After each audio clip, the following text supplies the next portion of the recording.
દોસ્તો મારી ગુજ્જુની મોજ ચેનલમાં આપનું સ્વાગત છે। આજના વિડીયોમાં આપણે વાત કરવા જઈ રહ્યા છીએ કે લાડકવાયા આ કુળદીપક એવા મિતાશને આજે શું થઈ ગયું છે, અચાનક આટલું બધું કેમ રડવા લાગ્યો, તેના બોડી ઉપર લાલ લાલ ચકામા થઈ ગયા, કયા કારણથી થયા છે, શું થયું છે। અને દોસ્તો આજે પૂનમ ભાભીએ દહીં તિખારી બનાવી તો રાકેશભાઈએ કેમ ફરીથી વઘાર કર્યો, અને દોસ્તો પાર્વતી ભાભીએ આજે ચૂલા ઉપર કેવો શીરો બનાવ્યો એ બધું જાણવા મળશે તમને આપણા આ વિડીયોમાં। મારી ચેનલ પર નવા હોય તો ચેનલને ફટાફટ લાઈક શેર અને સબસ્ક્રાઇબ કરી દો। Full video in Thakor family blog channel દોસ્તો ફૂલ વિડીયોની લિંક ડિસ્ક્રિપ્શનમાં મૂકેલી છે, ત્યાં જઈ તમે આખો વિડીયો વોચ કરી શકો છો। હવે ટૂંકી ટચોકડી લાઈવ લેટેસ્ટ ટ્રેન્ડિંગ માહિતી મેળવવા કરી દો મારી ચેનલને ફટાફટ સબસ્ક્રાઇબ। તો ચાલો દોસ્તો વધારે રાહ ન જોતા આપણે વિડીયોની શરૂઆત કરી દઈએ છીએ।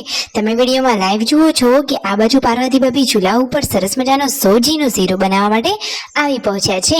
તો દોસ્તો હાલમાં તો ઘરમાં ગેસનો બાટલો ખત્મ થઈ ગયો છે, તો જુઓ સોજીનો શીરો બનીને રેડી છે। તેમના મમ્મીએ તો ડીશમાં નાસ્તો કરવા માટે લઈ લીધો છે। મારા પરથી બધા જ લોકોએ નાસ્તો કર્યો। મિતાંશને તો રણજીતભાઈની જોડે એ જ ગમે છે, તો એ તો ગાય ગાય ચાલતો ચાલતો રણજીતભાઈના ખોળામાં જ આવી ગયો, ક્યુટ કાનુડો। જુઓ આજે તો મિતાંશનું હાલરડું ગાવા માટે ઘરે આવી ગયા છે। તો દોસ્તો એ તો છેક વડનગરથી આવ્યા છે, સ્પેશિયલ ઠાકોર ફેમિલીના ઘરે, એ તો એમના ફેન છે। તો સરસ મજાનું હાલરડું ગાયા। પૂનમ ભાભી, સંજયભાઈ બધા જ લોકો કહે છે કે ઘરમાં સૌથી વધારે હાલરડા તો મિતાંશના જ ગવાયા છે। દોસ્તો એ તો સૌનો લાડકો અને ઘરનો કુળદીપક છે। હવે થોડીક ક્ષણોમાં બીજી ખુશખબરી પણ આવી જ રહી છે, પછી એને પણ હાલરડા ગવાશે। તો આવી સરસ મજાની ખુશખબરી ફટાફટ આવી। અને દોસ્તો બધા લોકો વોટર પાર્કમાં જવાના છે। વોટર પાર્ક જવાનું ક્યારે ગોઠવવાનું છે, કોણ કોણ જવાનું છે, કોને નથી લઈ જવાના, બધું જ તમને આ વિડીયોમાં જાણવા મળી રહેશે, તો વિડીયોને અંત સુધી નિહાળજો। તો જુઓ દોસ્તો તમે વિડીયોમાં લાઈવ નિહાળો કે આજે રણજીતભાઈ બધા લોકોને પૂછી રહ્યા છે કે કોને કોને વોટર પાર્ક આવવાનું છે। તો દોસ્તો કોણે જવાની ના પાડી, કેમ અને કોણ કોણ જવાનું છે એ તમને આ વિડીયોમાં જાણવા મળી રહેશે। અહીંયા જુઓ બપોરના વાસણ માંજી રહ્યા છે પાર્વતી ભાભી અને પૂનમ ભાભી, કાજલબેની બા અને રાકેશભાઈ અહીંયા બેઠા છે। રાકેશભાઈ તો જુઓ ફેસ પર ઠંડો ઠંડો બરફ એટલે કે આઈસ લગાવી રહ્યા છે, એ તો આઈસ પેક લગાવીને મસ્ત મજાની ફેસ પર માલિશ કરી રહ્યા છે।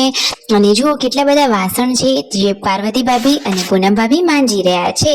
ને દોસ્તો ઘરમાં આ બંને ચકલા જુઓ કેવું રમી રહ્યા છે, અરે આ તો મીઠી મસ્તી કરી રહ્યા છે। તેમને ત્યાં તો ઘણા બધા માળા બાંધેલા છે। શિલ્પા ભાભીને પૂછ્યું રણજીતભાઈએ કે વોટર પાર્ક આવવાનું છે, તો શિલ્પા ભાભી કહે છે કે હા બધા જ લોકો જઈશું। પછી જુઓ પૂનમ ભાભીને પૂછ્યું, પૂનમ ભાભી કહે કે હા મારે આવું છે, મને લઈ જાઓ ને। જુઓ સંજયભાઈ કહે છે કે ના હું તો નથી આવવાનો। તેમના મમ્મી કહે મારે તો હવે પગની તકલીફ છે, હું તો ના આવી શકું। પાર્વતી ભાભી પણ આ વખતે જવાની કેમ ના પાડે છે। પૂનમ ભાભી કહે છે કે તમારે જવું હોય તો જાઓ, કારણ કે કદાચ એ વોટર પાર્ક જવાનું કાલે જ થશે, કેમ કે પરમ દિવસે તો પૂનમ ભાભીને હોસ્પિટલે બતાવવા માટે જવાનું છે। તો દોસ્તો હવે ખુશખબરીની કેટલી વાર છે એની જાણ ફટોફટ થઈ જશે। જુઓ હવે સાંજના ટાઈમે પાર્વતી ભાભી અને શિલ્પા ભાભી ખેતરમાં જવા નીકળ્યા, અને ઘરે તો આજે જુઓ આ ભેંસની પાડીએ જોરદાર મસ્તી કાઢી, જુઓ કેવું દોડાવી રહી છે। અચાનક જ કોની ઉપર એને હુમલો કરી દીધો, જુઓ તો ખરા। રાકેશભાઈ તો તેને પકડીને દોડી રહ્યા છે, તેમને પણ હાથમાં વાગ્યું, અને જુઓ અચાનક એ તો દોડધામ કરાવવા લાગી અને બધા જ લોકો તેની પાછળ દોડી પડ્યા છે। જુઓ તો ખરા કે ઘોડીની માફકે તો કૂદાકૂદ કરી રહી છે।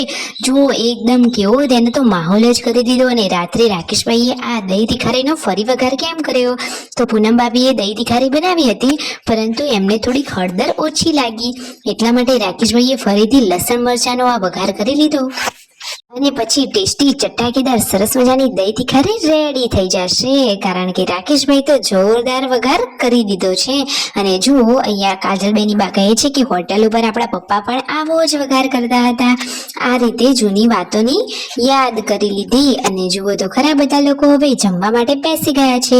જમવામાં છે સરસ મજાની દહીં તિખારી, ગવારનું શાક, બાજરીના રોટલા અને દૂધ। તો પરિવારના બધા જ લોકો સાથે મળી જમવા માટે બેસી ગયા છે। વિયુ, દાદા, કાજલબેની બા અહીંયા નખચોક કરી રહ્યા છે। કાજલબેન કહે આ તો મારા પપ્પા છે, વિયુ કહે ના રે ના આ તો મારા દાદા છે। આ રીતે મસ્તી કરી રહ્યા છે। આજે તો દોસ્તો મિતાંશને આ શું થઈ ગયું તમે વિડીયોમાં જુઓ તો ખરા, એને તો આખા શરીર ઉપર લાલ લાલ ચકામા થઈ ગયા છે। જુઓ તો ખરા તેને કેવી ગરમી નીકળી છે, અને માથામાં ચોટ્ટી બાંધી છે, જુઓ લાલ લાલ ચકામા તમને જોવા મળી રહ્યા છે। તો દોસ્તો આવી ગરમી બાળકને નીકળે ખરી, શું તેમને હોસ્પિટલે બતાવવું જોઈએ? આખા શરીરે મોઢા ઉપર બધે તેને આવા લાલ ચકામા થઈ ગયા છે। તમને કોઈ દેશી અને ઘરેલું ઔષધિ વાળો ઈલાજ ખબર હોય તો જલ્દીથી કોમેન્ટ કરજો।